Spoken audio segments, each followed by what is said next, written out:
This call is now being recorded.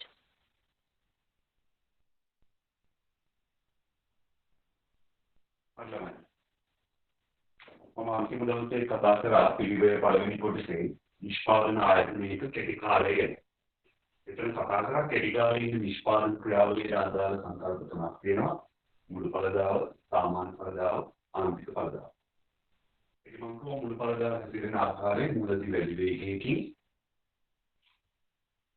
මේ අවස්ථාවේ වැඩි වේගයකින් ඊට පස්සේ අඩු වේගයකින් වැඩි වෙනවා.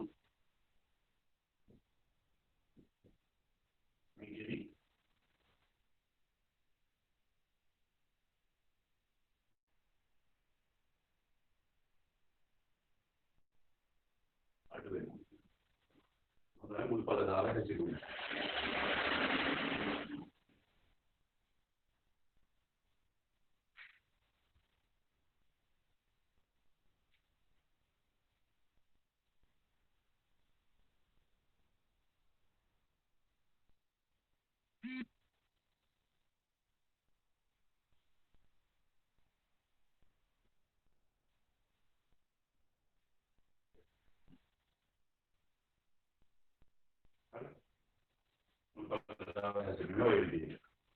ඊපස්සේ මම ආන්තික පළදාව මුලදී වැඩි වෙනවා, පස්සේ ආන්තික පළදාව අඩු වෙනවා, ඊට පස්සේ ආන්තික පළදාව වෙන වෙනවා. සාමාන්‍ය පළදාව මුලදී වැඩි වෙනවා, පස්සේ සාමාන්‍ය පළදාව අඩු වෙනවා. ඒ විදිහට තමයි. ඉතින් ලක්ෂණයක් තිබ්බා සාමාන්‍ය පළදාව උපරිම වෙද්දී තමයි ආන්තික පළදාව වක්‍රයේ සාමාන්‍ය පළදාව වක්‍රයේ හරහා ගියේ. සාමාන්‍යයක් ඕකේ මේ කෙටි කාලීන නිෂ්පාදන ක්‍රියාවලියේ මොන හැසිරෙන ආකාරයක තමයි හින්න වෙන පළදාන කියලා කියුවේ. ඒ නිෂ්පාදන ආයතන කෙටි කාලයේදී ස්ථාවර හේතුන් සමග මිශ්‍ර කරන්නේ විචල හේතුන් පමණක් වැඩි කරන විට විචල හේතුන්ගේ ආන්තික සහ සාමාන්‍ය පළදාව එක්තරා අවස්ථාවකින් පසුව ක්‍රමයෙන් පහළ වසින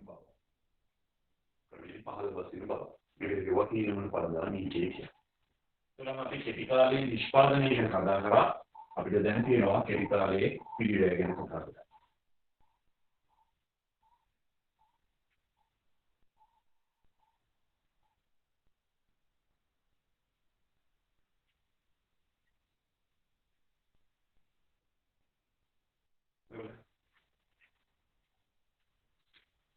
මම මේක රූප සරණකින් සියල්ල පැහැදිලි කළේ. නිෂ්පාදන ක්‍රියාවලියක් කියලා කියන්නේ යෙදෝ ක්‍රියාවලිය නිමෝම් කියන අවස්ථාව තුන.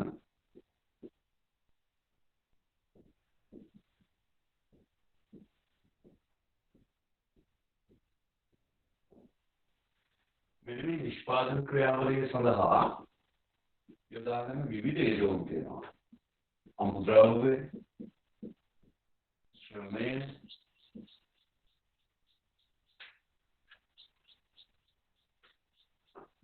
यंत्र सूत्र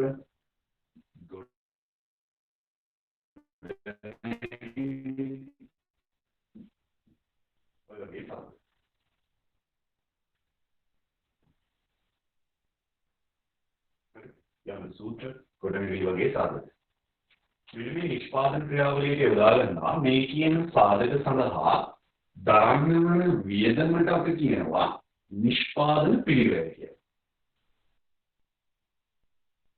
කලින් කෙටි කාලයේ නිමෝම ගැන කතා කරා. දැන් මේ කතා කරන්නේ කෙටි කාලයට අදාළ නිෂ්පාදන පිළිවෙල ගැන. නිෂ්පාදන ක්‍රියාවලිය සඳහා යොදා ගන්න යෙදෝම් වලට දරන්න සිදුවන වේදනට කියනවා නිෂ්පාදන පිළිවෙල.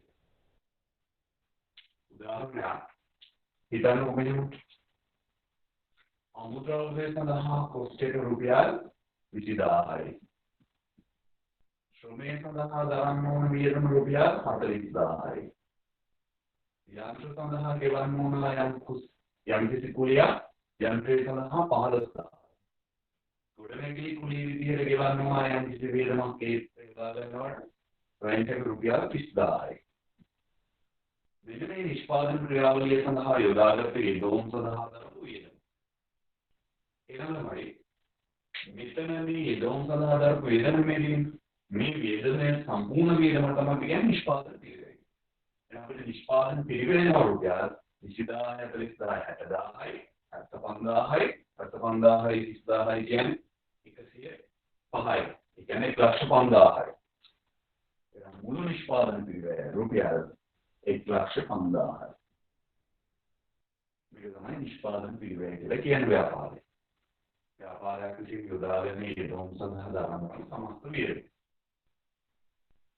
මේ අපි කතා කරන්නේ කෙටි කාලීන නිෂ්පාදන ක්‍රියාවලියක් ගැන.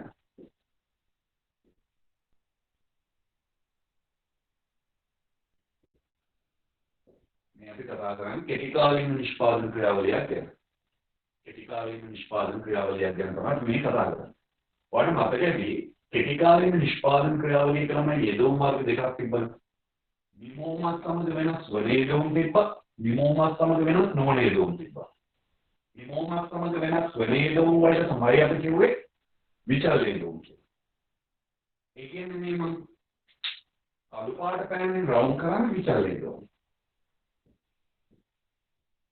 මේ අමුද්‍රව්‍ය ශ්‍රමය වගේ සාධක කෙටි කාලයේදී නිමෝම මට්ටම වෙනස් කරන්න නම් වෙනස් කරන්න වෙනවා. නිමෝම වැඩි කරන්න අමුද්‍රව්‍ය ශ්‍රමය වැඩි කරන්න සිද්ධ වෙනවා කෙටි කාලයේදී. හැබැයි ඔයාලට මතකයි කෙටි කාලයේ නිමෝම වෙනස් කරද්දී වෙනස් කරන්න අවශ්‍ය වෙන්නේ නැති යෙදුම් තිබ්බා. අපි ඒකට කිව්වා ස්ථාවර යෙදුම් කියලා. එහෙනම් මෙන්න කියනවා ස්ථාවර යෙදුම්.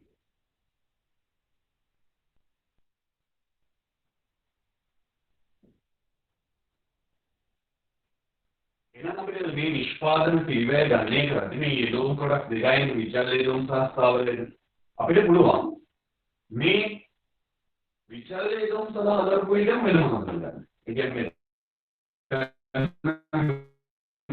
60000යි අන්නේ 60000ට අපි කියනවා මුළු විචල් පිළිවෙල. එහෙනම් ව්‍යාපාරයේ මුළු විචල් පිළිවෙල කියලා කියන්නේ ව්‍යාපාරයේ මුළු විචල් පිළිවෙල කියන්නේ කෙටි කාලයේදී නිෂ්පාදන ක්‍රියාවලිය සඳහා යොදාගත්ත යම් නිමෝමක් ගන්න යොදාගත්ත විචල් යෙදුම් සඳහා දරන වියදම. විචල් යෙදුම් සඳහා දරන වියදම තමයි විචල් පිළිවෙල කියලා කියන්නේ. ඒ වගේම කෙටි කාලයේදී නිෂ්පාදන ක්‍රියාවලිය සඳහායි ස්ථාවර යෙදුම් යොදාගත්තා. යතු සහ ගොඩනැගිලි. මෙන්න මේ ස්ථාවර යෙදුම් සඳහා දරන වියදම 45000.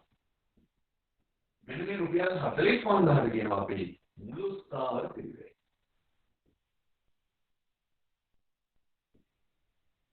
දැන් කන්සෙප්ට් තුනක් ඉගෙන ගත්තා.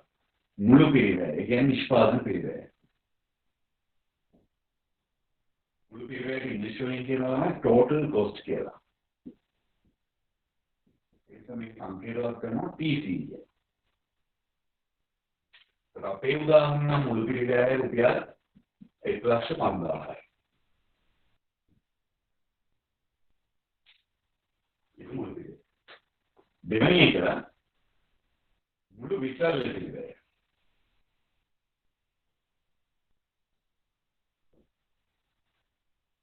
මුළු විචල් පිළිවෙල ඉංග්‍රීසි වලින් කියනවා total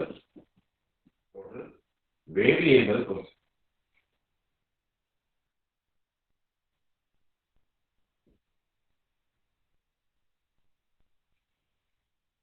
ඒ නිසා මේක සංකේතවත් කරනවා TVC කියලා.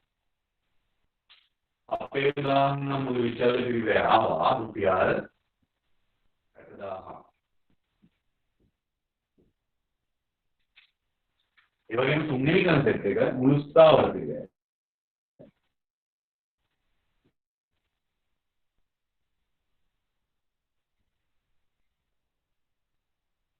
මුළු ස්ථාවර පිළිවෙල කියනවා total fixed cost කියලා. වීඩියෝ සම්බන්ධව මොකද නැති ප්‍රශ්න කරගන්න අපේ රමණී උඩහා මුළු ස්ථාවර පිළිවෙල. මුළු ස්ථාවර පිළිවෙල ඉංග්‍රීසි වලින් කියනවා total fixed cost කියලා. ඒ නිසා මේකට කියනවා TFC කියලා සංකේතවත් කරනවා. TFC total fixed cost TFC. අපේ ගාන මුළු ස්ථාවර පිළිවෙල ආවා ස්ථාවර යෙදුම් සඳහා දරපු වියදම රුපියල් 45000යි. රුපියල් 45000යි. 45000ක් දරුවා.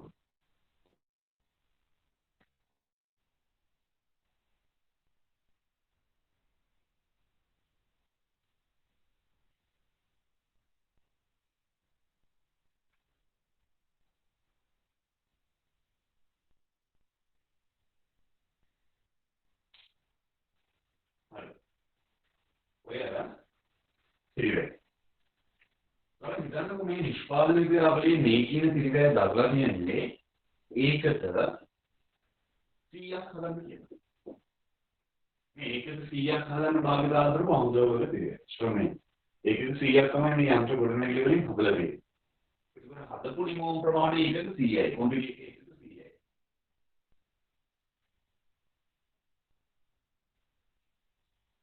හදපු ඒකට ප්‍රමාණය ඒකට 100යි.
මම පොඩ්ඩක් ඔදුවීමේ ගතියක් තිබ්බ ඒක මම බැලුවේ. හරි. ඒකට තේරෙනවනේ මේ කීප දේවල් අහන් ඉන්න අර ප්‍රොෆෙසර් අන්න සමහර වෙලාවට බ්ලර් වෙනවා ඇති වීඩියෝ එකේ සිග්නල් ස්ට්‍රෙන්ත් එක පොඩ්ඩක් වෙනස් වෙනවා ඒ නිසා. හරි. ඒතර මේ මම කිව්වේ මේ මම ඇඳලා තියෙන රූප සටහන මේ ඉදෝම් පාවිච්චි කරලා තියෙන ඒකක 100ක් හදන්න. ඒකක 100ක් හදන්න දරපු වැයකර සම්පූර්ණ ඉදෝම් සඳහා දරපු වේදම 1,50,000යි. ඒක තමයි මුළු පිළිවෙල. මේකට 100 හදන්න යොදාගත්ත විචල්්‍ය ඉදෝම් සඳහා දරපු වේදමට කියන මුළු විචල්්‍ය පිළිවෙලයි. මේකට 100 හදන්න යොදාගත්ත ස්ථාවර ඉදෝම් සඳහා දරන්න ඕන වේදමට කියන මුළු ස්ථාවර. නම් අපිට මේක මෙන්න මේ concept එක එක ඒකකයකට අදාළව කතා කරන්නත් පුළුවන්. ඒ කියන්නේ average එකක් විදියට. දැන් උදාහරණයක් මුළු පිළිවෙල 1,50,000 නේ. ඒකට මේ 1,50,000ක් දරලා තියෙන ඒකක 100ක් හදන්නනේ. මේක ඒකක 100ෙන් බෙදුවොත් එනවා රුපියල් 105ක්. sorry 1,050ක් කියලා. 1,050. ඒතර මේ 1,050 කියන්නේ එක ඒකකයක් සඳහා දරපු මුළු පිළිවෙලයි. අන්න ඒකක ඒ concept එකට අපි කියනවා සාමාන්‍ය මුළු පිළිවෙල කියලා. සාමාන්‍ය මුළු පිළිවෙල. එන ඉංග්‍රීසි වලින් කියනවා average total cost. සංකේතවත් කරනවා ATC කියලා. AC කියලා සමහර වෙලාවට කියන average cost එක. එනනම් මේක හොයන්න සූත්‍රයක් වලට වෙනවා මේ TC බෙදුවා Q වලින්. එන තමයි ATC හෙව්වේ 1,50,000 දරපු. එහෙනම් සාමාන්‍ය මුළු පිළිවෙල. ඒ වගේම මේ දෝම් සඳහා දරපු මේ ඒකක සඳහා දරපු විචල්්‍ය දෝම් සඳහා දරන වේදන 60,000යි. ඒ මුළු විචල්්‍ය පිළිවෙල 60,000යි. 60,000ක් දරලා තියෙන ඒකක 100ක් හදන විචල්්‍ය පිළිවෙලයි. එහෙනම් මේ එකක 100න් බෙදුවම එනවා රුපියල් 600ක්. රුපියල් 600ක්. ඒ රුපියල් 600 කියන්නේ ඒකකයක විචල්‍ය පිරිවැය. එහෙනම් මේකට කියනවා අපි සාමාන්‍ය විචල්‍ය පිරිවැය. ඉංග්‍රීසි වලින් කියනවා average variable cost. සංකේතවත් කරනවා ABC කියලා. බෝඩ් එක වගේම නෝට් එකක් බලන්න. මේ තියෙන්නේ ඒක 100 හදන්න දරපු මුළු ස්ථාවර පිරිවැය.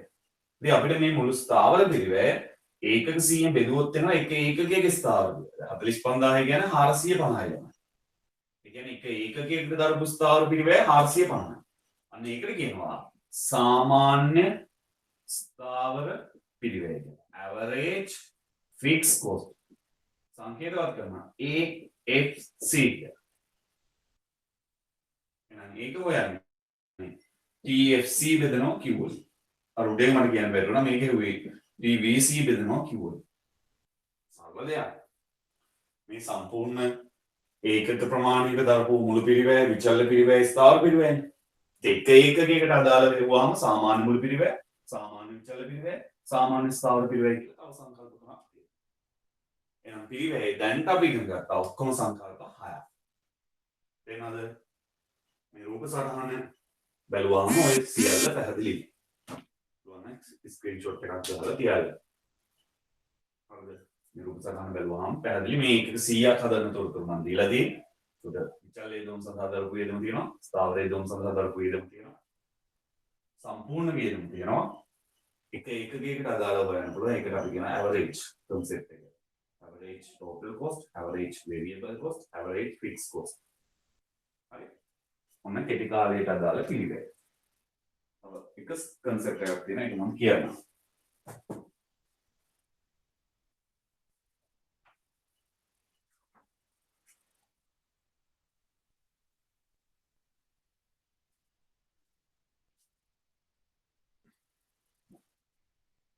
අනිත් එක ළමයි ආන්තික පිළිවෙල.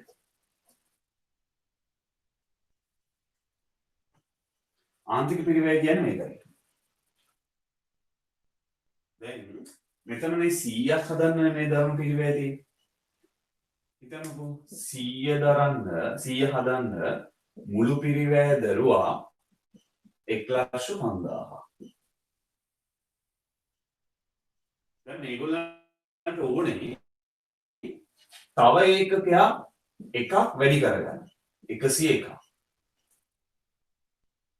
එහෙනම් මේ කෙටි කාලීන නිසා ස්ථාවරයේ දෝම වෙනස් කරන්න වෙන්නේ නැහැ. මේ ස්ථාවර පිළිවෙල කොහොමවත් වෙනස් වෙන්නේ නැහැ. ඔබ කෙටි කාලේ ස්ථාවර යෙදෝම වෙනස් වෙන්නේ නැහැ. විමෝම වැඩි කරන්න විචල්‍ය යෙදෝම වැඩි කරනවා. විචල්‍ය යෙදෝම වැඩි කරපු නිසා හිතන්නකො මේ විචල්‍ය යෙදෝම වැඩි කරපු නිසා මේක 60000 නෙවෙයි 62000 වෙනවා. ආන්තරික ඒකකයකට දාරුවා ඒක නම් ද්‍රව්‍ය ශ්‍රමය කියන එක වැඩි වෙනවා. ද්‍රව්‍ය 20000 වුණා. ශ්‍රමය 41000 වුණා කියලා. 62000 වෙලා. එහෙනම් දැන් මුළු පිරිවැය 105 නෙවෙයිනේ. දැන් මේ 101ක් හදද්දී දැන් අමතර එකක් වැඩි ගන්න නිසා කොස්ට් එක පොඩ්ඩක් වැඩි වුණා. දැන් ළමයි එනවා 107,000. දැන් 107,000. ඉතින් මේ තොරතුරුත් එක්ක ඔයාලට පේනවා නිමෝම් ඒකකයක් වැඩි කරද්දී මුළු පිරිවැය වැඩි වෙලා රුපියල් 2000. ඒ කියන්නේ නිමෝම් එක ඒකකයක් වැඩි කරද්දී මුළු පිරිවැය වැඩි වෙනවා වෙනස් වෙනවා රුපියල් 2000. මෙන්න මේ වෙනස් වෙන රුපියල් 2000ට අපි නමක් දෙනවා ආන්තික පිරිවැය. ආන්තික පිරිවැය කියන ළමයි එතකොට නිමෝම් එක ඒකකයක් වෙනස් කරද්දී මුළු පිරිවැය හදගන්න වෙනස. ඒත් මේක අපිට හොයන්න පුළුවන්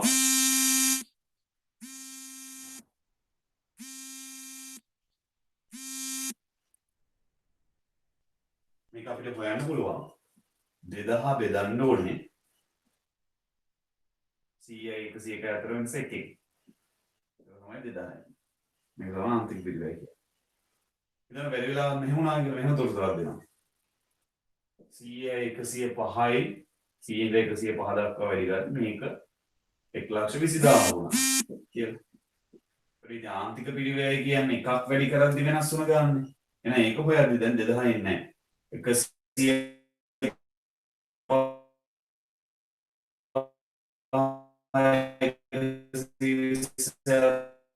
වැඩි වෙලා තියෙනවා 15000. මේ 15000 වැඩි වෙලා තියෙන්නේ 5ක් වැඩි කරද්දී 100 115. මේක 5න් බෙදෙනවා. 5න් බෙදුවාම එනවා එකක් වැඩි කරද්දී වැඩි වෙලා තියෙන්නේ 3යි. මේක තමයි වෙලා තියෙන්නේ. ඔකට කියනවා ආන්තික පිරිවැය කියලා. හරි. ඔන්න පිරිවැය සංකල්ප 7ක් තිබ්බා. ඒකට අන්තිම එකත් එක්ක අන්තිම එකේ කියන අමතර එක එකකයක් නිමොම් වැඩි කරද්දී පිරිවැය හට ගන්න වෙනස. කන්සෙප්ට් 7යි මුළු පිරිවැය, මුළු ස්ථාවර පිරිවැය, මුළු විචල්්‍ය පිරිවැය, ඒකකයකට අදාළව කතා කරා ඒකකයක මුළු පිරිවැය, ඒකකයක ස්ථාවර පිරිවැය, ඒකකයක විචල්්‍ය පිරිවැය. සහ අන්තිමට කතා කරා ආන්තික පිරිවැය. හරි. ළමයි මම දැන් මේ පිරිවැය වක්‍ර ටික අඳින්න යන්නේ. මේකත් බලන්න මේ සම්බන්ධයක් තියෙනවා. මේ සම්බන්ධතා ටික හොඳට බලන්න. ඔක්කොම වක්‍ර ටික අඳින්න. ABC, AFC, ATC, NC. සාමාන්‍ය ළමයි මම මුලින් ABC වක්‍රය ඇඳුවොත් මුලදී ABC අඩු වෙනවා පස්සේ ABC වැඩි වෙනවා. එහෙම තමයි තියෙන්නේ. ඒ ලෙවල් වලදී ඉගෙන ගන්න ඇයි එහෙම වෙන්නේ කියන්නේ. මුලදී ABC අඩු වෙනවා පස්සේ ABC වැඩි වෙනවා. ඒ TC වක්‍රයත් එහෙමයි තියෙන්නේ. ඒ කියන්නේ මේ ABC කියන්නේ ඒකකයක විචල්්‍ය පිරිවැය. ඒකකයක මුළු පිරිවැය වක්‍රයත් එහෙමයි තියෙන්නේ. හැබැයි ළමයි ඒකකයක විචල්්‍ය පිරිවැයට වඩා ඒකකයක මුළු පිරිවැය වැඩි. මොකද මුළු පිරිවැය කියවම ස්ථාවර පිරිවැයත් අන්තර්ගතයි. නිසා ඒකකයක මුළු පිරිවැය වක්‍රයේ හැඩයම ආවට එන්නේ මේකට වඩා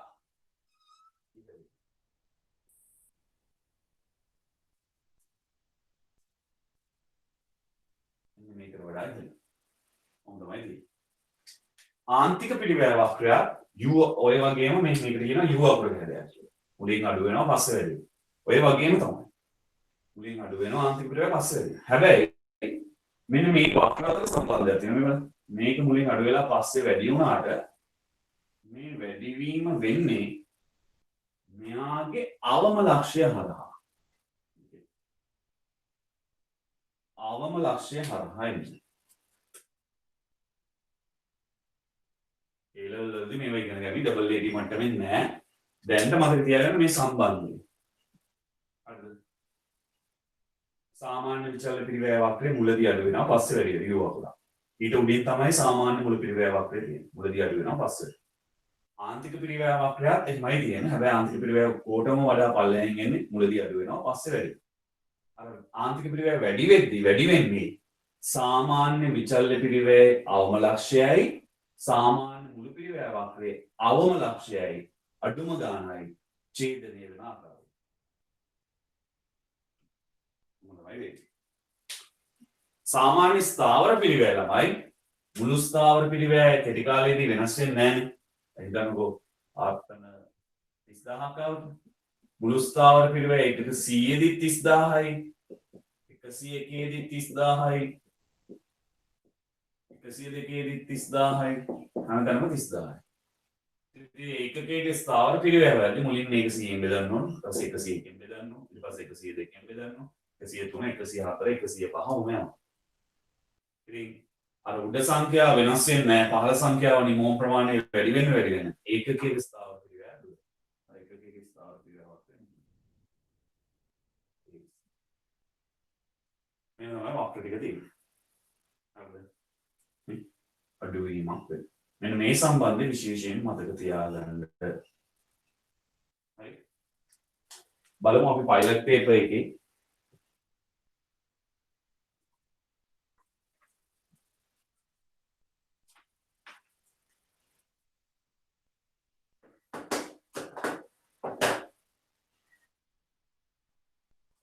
පයිලට් පේපර් එකේ 4 වෙනි පිටුවේ ළමයි තියෙනවා අර සත්‍යද අසත්‍යද කියලා තෝරන්න. ඒකේ පළවෙනි එක තියෙනවා ආර්ථික පිරිවැය නිෂ්පාදනයේ ඍජු සහ වක්‍ර යන පිරිවැය දෙකෙන්ම සමන්විත වේ. හරි මේක අර අපි කලින් දවස් ඉගෙන ගත්ත ආර්ථික පිරිවැය හැදෙන ඍජු පිරිවැය සහ වක්‍ර පිරිවැය. ඒක හරි. දෙවෙනි එක තියෙනවා ආන්තික පිරිවැය වක්‍රය සාමාන්‍ය පිරිවැය වක්‍රයේ උපරිම ලක්ෂයේදී. ඒ කියන්නේ AC වක්‍රය ඡේදනය කරයි. AC කියලා මෙතන අදහස් කරලා තියෙන්නේ මේකට. මම කිව්වේ ATC වලට තමයි AC කියලා කියන්නේ. ඒ කියනවා ආන්තික පිරිවැය වක්‍රය සාමාන්‍ය පිරිවැය වක්‍රයේ උපරිම ලක්ෂයේදී ඡේදනය වෙනවා. උපරිම නෙමෙයි ළමයි මේක. අවම ලක්ෂය. ඒක වැරදි. මේ ප්‍රකාශය වෙනස් වෙන්න ඕනේ. සාමාන්‍ය මුළු පිරිවැය වක්‍රයේ අවම ලක්ෂය ඡේදනය කරගෙන යනවා. එහෙනම් මේ අහලා තියෙන සත්‍යද අසත්‍යද කියලා. එහෙනම් මේක අසත්‍යයි. හරිද? AC වක්‍රයේ උපරිම ලක්ෂය නෙවෙයි අවම ලක්ෂය ඡේදනය කරගෙන තමයි ආන්තික පිරිවැය වක්‍රය යන්නේ. එහෙනම් යා කියන මේ ප්‍රකාශයත් එක්ක එකඟ වෙන්න බෑ.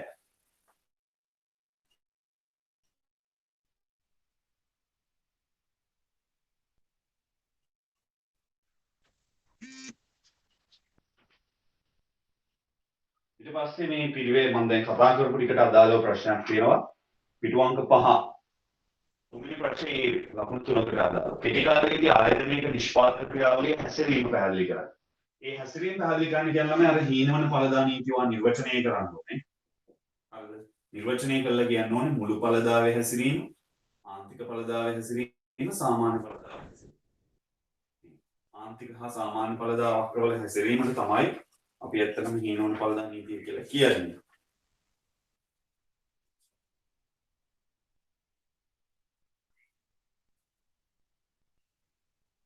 හරි. මගේ ස්කීම් එකේ තියෙන බලන්න අර හීනවන ඵලදා නීතිය කියන්නේ නිෂ්පාදන ආයතනයක් කෙටි කාලයේදී ස්ථාවර යොදුම් සමග මිශ්‍ර කරමින් විචල්්‍ය යොදුම් පමණක් වැඩි කරන විට විචල්්‍ය යොදුමේ ආන්තික හා සාමාන්‍ය ඵලදාව එක්තරා අවස්ථාවකින් පසුව පහළ වෙනවා. එතන තමයි නිමෝම හැසිරෙන්නේ. ඊට අමතරව කියන්න පුළුවන් මුළු ඵලදාව මුලදී වැඩි වේගයකින් වැඩි වෙනවා පසුව අඩු වේගයකින් වැඩි වෙනවා ඊට පස්සේ අඩු වෙනවා. ආන්තික ඵලදාව මුලදී වැඩි වෙනවා පස්සේ අඩු වෙනවා. පස්සේ වෙනවා. සාමාන්‍ය ඵලදාවත් එහෙම මුලදී වැඩි වෙනවා පස්සේ අඩු වෙනවා. මොනවයි සම්බන්ධය. වැඩි කලියන් තමයි තියෙන අර මම ප්‍රස්තාවයෙන්දී. හරි. ඔය කොටස් ටිකේ ඒ ප්‍රශ්න ටික තමයි ඇවිල්ලා තියෙන්නේ. එහෙනම් අපි කෙටි කාලයේ නිෂ්පාදනය මෙතනින් ඉවරයි.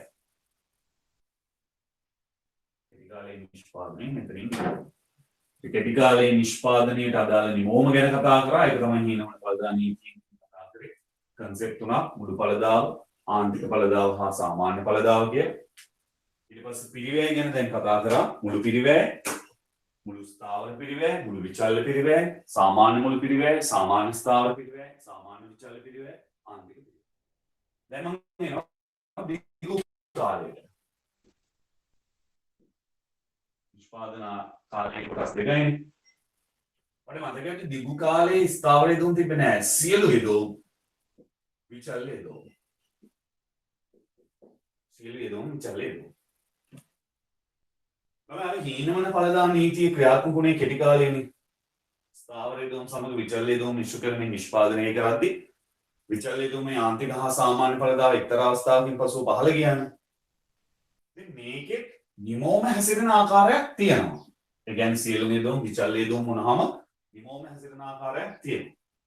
ඒ නිමෝම හැසිරෙන ආකාරයට අපි කියනවා පරිමාණානුකූල ඵල නීතිය කියලා. දිගු කාලයේ නිමෝම හැසිරෙන ආකාරයට කියනවා පරිමාණානුකූල ඵල නීතිය කියලා. මේක ළමයි දිගු කාලයේ මේ පරිමාණානුකූල ඵල නීතියට අනුව ආයතනයකට ඉන්න පුළුවන් ස්වරූපයන් තුනක් තියෙනවා. එකක් වැඩෙන පරිමාණානුකූල ඵල, අනිත් එක ස්ථාවර පරිමාණානුකූල ඵල, අනිත් එක හීනවන පරිමාණානුකූල ඵල. මෙන්න මේ පරිමාණානුකූල ඵල නීතියෙන් ප්‍රකාශ කරන්නේ නිෂ්පාදන ආයතනයක දිගු කාලයේ යෙදෝම් වෙනස් කරාම, ඒ කියන්නේ සියලුම යෙදෝම් වෙනස් කරනවා යම් ප්‍රතිශතයකින්. සියලුම යෙදෝම් වෙනස් වෙනවා විචල්්‍ය යෙදෝම්. නිමෝම යම් කිසි ප්‍රතිශතයකින් වෙනස් වෙනවා. මෙන්න මේ සම්බන්ධය තමයි පරිමාණානුකූල ඵල නීතිය කියන්නේ. සියලුම යෙදෝම් වෙන විචල්්‍ය යෙදෝම් වෙනස් කරාම නිමෝම වෙනස් වෙන ආකාරය. මේ ආකාර තුන තමයි මම කියුවේ වැඩෙන, ස්ථාවර, හීනවන. වැඩෙන එකේ වෙන්නේ ළමයි යෙදෝම් යම්කිසි ප්‍රතිශතයකින් වැඩි කරොත් ඊට වඩා වැඩි ප්‍රතිශතයකින් තමයි නිමෝම වෙනස්. ඒකට කියනවා වැඩෙන පරිමාණානුකූල පදය. යෙදෝම් වෙනස් කරන ප්‍රතිශතයට වඩා වැඩි ප්‍රතිශතයකින් නිමෝම වෙනස්. ස්ථාවර කියන්නේ යෙදෝම් වෙනස් කරන ප්‍රතිශතයට සමාන ප්‍රතිශතයකින් තමයි නිමෝම වෙන්නේ. ඊළඟට කියන්නේ යෙදෝම් වෙනස් කරන ප්‍රතිශතයට වඩා අඩු ප්‍රතිශතයකින් තමයි නිමෝම වෙනස්. දිගු කාලය අවස්ථා තුනක් තියෙනවා. වැඩෙන ස්ථාවර සහ හීනවල කියලා අවස්ථා තුනක්. දිගු කාලේ නිමෝම සම්බන්ධයෙන් තියෙන උච්චකය. ඒක හරි ලේසි. අපෝ කිව්වොත් දිගු කාලේ නිමෝම හැසිරෙන ආකාරයට කියන පරිමාණානුකූල පද නීතිය කියලා. එකෙන් කියන්නේ දිගු කාලේ යෙදෝම් වෙනස් වෙද්දී නිමෝම හැසිරෙන ආකාරය එන් තමයි නිර්වචනය කරන්නේ. ඒක අවස්ථා තුනයි වැඩෙන ස්ථාවර සහ හීන. වැඩෙන පරිමාණානුකූල පද, ස්ථාවර පරිමාණානුකූල පද, හීන පරිමාණානුකූල. මෙන්න මේකයි සම්බන්ධය. දැන් මම එනවා දිගු කාලයේ පිරිවැය. එමනේ අපි ආවේ කෙටි කාලෙත් එහෙමනේ ආවේ. හරි. ඔයාලා පොඩ්ඩක් නෝට් එක බලා ගන්න මේ වැඩෙන පරිමාණානුකූල පද හීනවන නැත්නම් ස්ථාවර ඒ තුන කතා කරද්දී වැඩෙන එකයි හීනවන එකයි කතා කරද්දී අපි බලනවා ඒවට බලපාන සාධක. මතක තියාගන්න වැඩෙන පරිමාණානුකූල පද ඇති වෙන්නේ ව්‍යාපාරයක් තමයි කෙටි කාලයේ ඉඳන් දිගු කාලයට එද්දී දිගු කාලයේ සියලුම ස්ථාවර යෙදවුම් වෙනස් කරනවානේ. ගොඩනැගිලි වෙනස් කරනවා, යන්ත්‍ර වෙනස් කරනවා, අලුතින් ධාරිතාවේ වැඩි වෙනවා. එක මේ ධාරිතාවේ විශාල වීමත් එක්ක ව්‍යාපාරයේ වාසනාක තත්ත්වයන් අත් වෙනවා. කලින් හදපු ඒකක ප්‍රමාණයට වඩා දැන් හදන ඒකක ප්‍රමාණය වැඩි. උදාහරණයක් ශ්‍රම විභජනයේ ශ්‍රම විශේෂ ප්‍රාගුණ්‍ය වගේ සංකල්පවල වාසිය හම්බ වෙනවා. මහා පරිමාණ යන්ත්‍ර පාවිච්චි කරන්න පුළුවන්. හරිද? අමුද්‍රව්‍ය මිලදී ගනිද්දී ලොකු ප්‍රමාණයක් මිලදී ගන්න. අන්න ඒවා නිසා වාසසහගත තත්ත්වයන් නැති වෙනවා. ඒ වාසසහගත තත්ත්වයන් නිසායි වැඩෙන පරිමාණානුකූල තත්ත්වයට ව්‍යාපාරයක් පත් වෙන්නේ. ඒ වගේම ස්ථාවරයක නම් හේතු කතා කරන්නේ හීනවන එකේ ව්‍යාපාරයක් මහා පරිමාණ වුණාම ළමයි අවාසිදායක තත්ත්වයක් තියෙනවා. මොකද අධීක්ෂණය කරන්න අමාරුයි, සම්බන්ධීකරණය කරන්න අමාරුයි.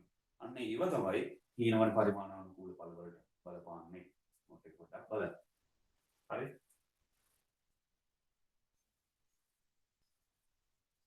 දිගු කාලේ පිරිවැය.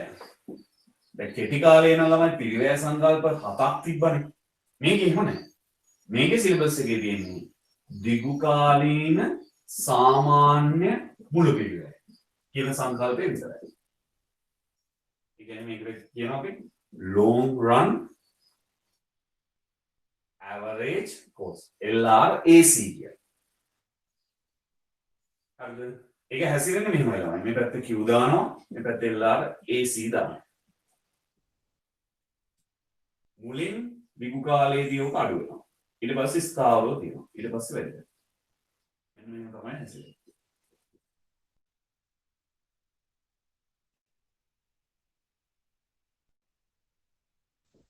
අර වඩ මතකයිද පරිමාණානුකූල ඵල නීතියේ ආකාර තුනක් තිබ්බනේ. පරිමාණානුකූල ඵල නීතියේ ආකාර තුනක් තිබ්බා. අර වැඩෙන පරිමාණානුකූල ඵල ක්‍රියාත්මක වෙන අවස්ථාව තමයි මෙහෙම අඩු වෙන්නේ. ස්ථාවර පරිමාණානුකූල ඵල තියෙද්දි තමයි මෙහෙම වෙනස් නොවේ තියෙන්නේ. හීනවන පරිමාණානුකූල ඵල තියෙද්දි තමයි මෙහෙම පිළිවෙල වැඩි වෙන්නේ. මොකද තමයි පිළිවෙල වක්‍රය තියෙන්නේ. දිගු කාලය.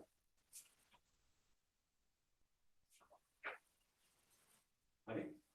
එළම පිළිවෙලයි කොටසේ ඔය නිෂ්පාදන පිළිවෙලට අදාළ තියෙන උච්චරයි කෙටි කාලයේ සහ දිගු කාලේ නිමෝම ගැන කතා කරා, පිළිවෙල ගැන කතා කරා. ඊට අමතරව අර මම ඍජු සහ වක්‍ර පිළිවෙල ගැන කතා කරා මුලින්ම. ගිණුම් කරන ලාභය, ආර්ථික ලාභය ගන්න කරන්නේ. ඊට අමතරව මේකේ වෙළඳපොළ පිළිවෙල නෙවෙයි, පිළිවෙලට අමතරව වෙළඳපොළ ව්‍යුහයන් කියලා කොටසක් තියෙනවා. මම මේක ඊළඟ වීඩියෝ එකෙන් කියලා දෙන්නම්.